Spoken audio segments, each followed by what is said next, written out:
Hello दोस्तों, स्वागत है आप सभी का वेदांत क्लासेस के यूट्यूब चैनल पर। आज हम शिक्षण विधियों को आगे बढ़ाते हुए, उस कड़ी को आगे बढ़ाते हुए हम आगे के प्रश्नों को करते हैं। देखिए, निम्न में से भाषा शिक्षण की कौन सी सहायक सामग्री केवल दृश्य साधन है? आप जानते हैं टेलीविज़न हम सुनते आए हैं, देखते आए हैं उसे। चलचित्र जो चित्रहार होते थे वो सुनते थे, हम देखते भी थे। कंप्यूटर को भी सुना जाता है, देखा जाता है। मूक चित्र जो हमारी एल्बम होती है, फ़ोटो शूट वगैरह की जो फ़ोटो होते हैं, वो सारे हमारे केवल दृश्य सामग्री के अंतर्गत आते हैं। या फिर कोई चार्ट, मॉडल, चित्र इत्यादि की बात करें, वो सब भी केवल और केवल दृश्य सामग्री में ही आते हैं।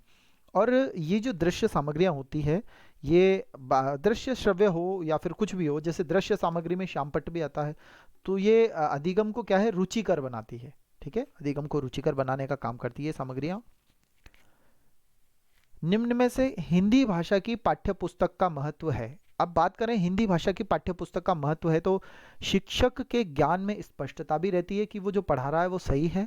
बालकों के भावों को जागृत करना भी इसका उद्देश्य है। भाव मतलब कई सारी कहानियां, पद्य, कविताएं वगैरह होती है, वो भाव जागृत करती है। और कहानियों से कल्पना शक्ति का भी विकास होता है। तो उपर्युक्त सभी यहाँ करेक्ट आंसर होगा। Option D is the right answer.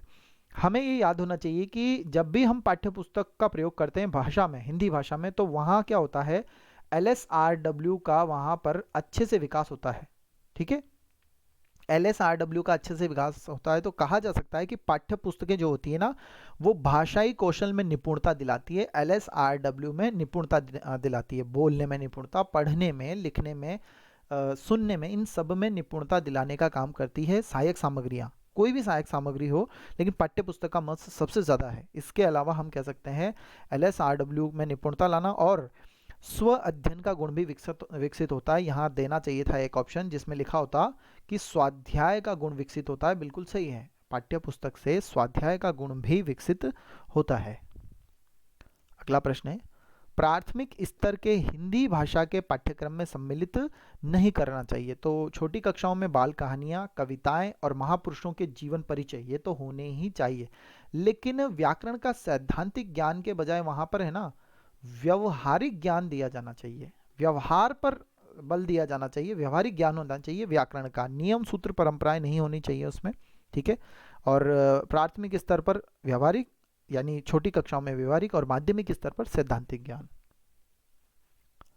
अगला प्रश्न, मूल्यांकन शिक्षण आयाम किस विद्वान द्वारा प्रतिपादित किया गया? आपको पता है मूल्यांकन शिक्षण आयाम बेस ब्लूम के द्वारा प्रतिपादित किया गया है। ब्लूम ने तो यहाँ तक बताया था कि शिक्षण अधिगम प्रक्रिया में उन्होंने कहा था कि स्टूडेंट होगा, टीचर होगा और सिलेबस होगा, ये उन्होंने कहा। लेकिन फिर जॉन डीवी ने इसको थोड़ा और आगे बढ़ाते हुए कहा कि जो जो जो सिलेबस है ना, ये कहाँ से आया, ये आपको सोसाइटी ने दिया है, यानी समाज से ही विषय वस्तु निकलती है। इसीलिए इन्होंने व्यापक दृष्टिकोण देकर के समाज को जोड़ा है अपने तत्व में। तो क्या जोड़ा? स्टूडेंट, टीचर और सोसाइटी। तो व्यापक दृष्टिकोण जॉन डीवी के द्वारा दिया गया है। ठीक है, और संकुचित दृष्टिकोण ब्लूम के द्वारा दिया गया है। किसका? शिक्षण अधिगम प्रक्रिया का, टीचिंग लर्निंग प्रोसेस का, टीएलपी। टीएलपी का व्यापक दृष्टिकोण और संकुचित दृष्टिकोण किसके द्वारा दिया गया? ये दोनों नाम अलग अलग हैं। निम्नलिखित में से सतत एवं व्यापक मूल्यांकन की विशेषता नहीं है। इससे बालकों में परीक्षा के भयमुक्त वातावरण करना, बिल्कुल सही है। बालकों का सर्वांगीण विकास करना, ये भी सही है। उपचारात्मक व निदानात्मक परीक्षण करना। इस निदानात्मक परीक्षण से पहले याद रखना है आपको, सबसे पहले उपलब्धि परीक्षण होता है, फिर जो कमी रह जाती है उसके बाद निदानात्मक परीक्षण होता है, फिर जो कमी निकलती है उसे उपचार के द्वारा पूरा किया जाता है। ठीक है, तो यहाँ ये चौथा ऑप्शन गलत है, रटने की प्रवृत्ति पर जोर नहीं दिया जाता है। अगला प्रश्न है, उपचारात्मक शिक्षण सर्वाधिक महत्वपूर्ण भूमिका निभाता है। बिल्कुल, लेकिन उपचारात्मक शिक्षण हम कमियों को दूर करते हैं उससे, तो बालकों की कमियों को दूर करता है यह उपचारात्मक शिक्षण। सीखने हेतु रुचि जागृत करना इसका काम नहीं है, क्योंकि बालक तो जो नहीं सीखा उसे पूरे साल भर आपने सिखाया, जो नहीं सीखा उसे निदानात्मक परीक्षण से दूर करने के लिए आपने निदानात्मक परीक्षण किया और फिर उपचार किया। तो रुचि जागृत इससे तो नहीं होती है। पाठ्य वस्तु जो है उसका स्मरण भी इससे नहीं होता है। उपरोक्त सभी होगा नहीं, ऑप्शन सी यहाँ करेक्ट आंसर होगा। भाषा शिक्षण में बहुमुखी प्रयास का तात्पर्य क्या है? तो बहुमुखी प्रयास का मतलब होता है कई सारे विषयों में भाषा का अध्ययन करवाया जाएगा, यानी उन विषयों में आपस में जो बोलने की भाषा होती है, टीचर की हो चाहे पाठ्यपुस्तक की हो, आपस में उन विषयों में गणित, हिंदी, अंग्रेजी, सामाजिक जो भी विषय हैं उनमें सहसंबद्धता होनी चाहिए। तो सभी विषयों के शिक्षण में भाषा पर बल दिया जाता है, इसे कहते हैं भाषा शिक्षण में बहुमुखी विकास। बस ये याद रखें आप कि सभी विषयों में जो भाषा होगी ना वो आपस में कनेक्टेड होगी, यानी एक ही तरह की भाषा होनी चाहिए या सहसंबंध होना चाहिए, उनमें अंतर संबंध होना चाहिए उनमें। निम्न में से भाषा शिक्षण का सिद्धांत है। देखो, जब भाषा सिखाई जाती है ऐसी स्थिति में बच्चा क्रियाशीलता बहुत ज़रूरी है, क्रियाशील होना ज़रूरी है, अनुकरण भी वो करता है और बाल केंद्रित भी होना ज़रूरी है। तो डी ऑप्शन करेक्ट है। भाषा सिखाने के लिए हमें क्रियाशीलता का सिद्धांत, अनुकरण का सिद्धांत और बाल केंद्रित या मनोवैज्ञानिक सिद्धांत भी काम करने लेने पड़ते हैं। उपर्युक्त तो सभी करेक्ट आंसर। निम्न में से हिंदी भाषा शिक्षण की चुनौती है। निम्न में से हिंदी भाषा शिक्षण की चुनौती है। जब हिंदी पढ़ाई जाती है तो क्या समस्याएं आती है? प्रयोगशाला में स्तरीय संसाधन, ये कोई समस्या नहीं है। प्रशिक्षित शिक्षक, ये भी कोई समस्या नहीं है। भाषा क्षेत्रीय भिन्नता, ये समस्या हो सकती है कि हिंदी भाषा सबकी भाषा नहीं है, अलग अलग क्षेत्रों में अलग अलग मातृभाषाएं हैं। उचित लेखन विधियों का प्रयोग, ये कोई समस्या नहीं है। तो यहाँ समस्या बन जाती है हिंदी भाषा में कि पढ़ा तो आप हिंदी रहे हो, अब आप दूसरी भाषा का प्रयोग लिमिटेड ही कर पाओगे। तो क्षेत्रीय भाषाएं समस्या करती है, उत्पन्न करती है, ये चुनौती के रूप में है।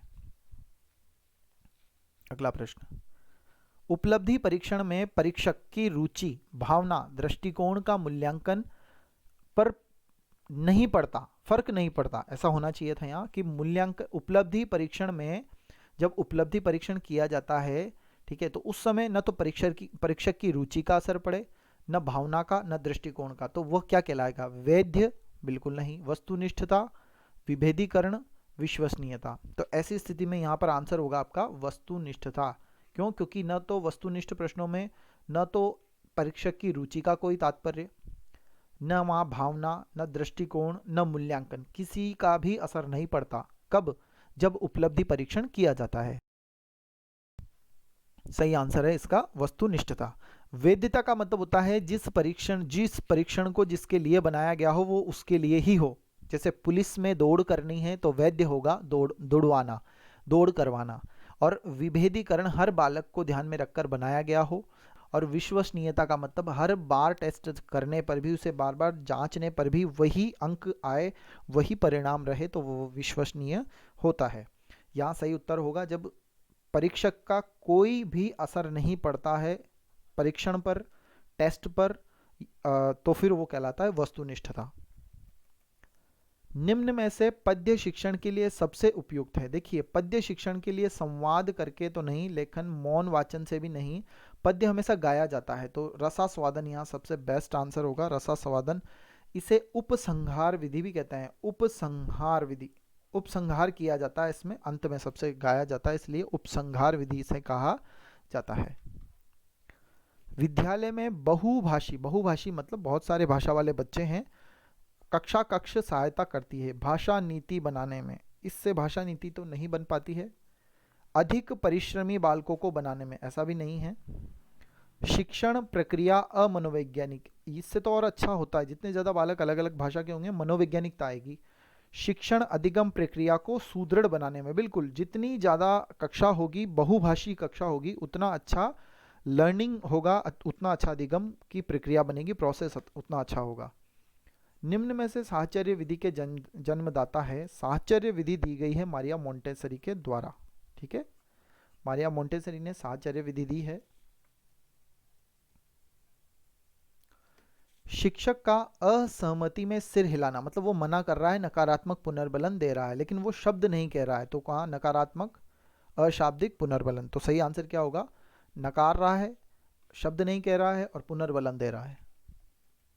हर्बर्ट की पाठ योजना में कौन सा पद नहीं है? आपको पता होगा, सबसे पहले हम हर्बर्ट की पाठ योजना में पहले प्रस्तावना प्रस्तुत करते हैं, प्रस्तावना होने के बाद हम प्रस्तुतिकरण करते हैं, प्रस्तुतिकरण के बाद हमें तुलना करनी होती है, या व्यवस्था करनी होती है, या संगठन कह सकते हैं, संगठन, ठीक है, तुलना करनी होती है हमें, प्रयोग करना होता है और मूल्यांकन करना होता है। प्रयोग, मूल्यांकन, तो ये 5 पद इसमें सम्मिलित है। प्रस्तावना, प्रस्तुतिकरण, संगठन, तुलना, प्रयोग, मूल्यांकन। ठीक है, तो प्रस्तावना इसमें है, प्रस्तुतिकरण इसमें भी है, मूल्यांकन है, लेकिन सिद्धांत कहीं पर भी नहीं है, तो इसमें आपका ऑप्शन होगा सी, आंसर इसमें करेक्ट होगा।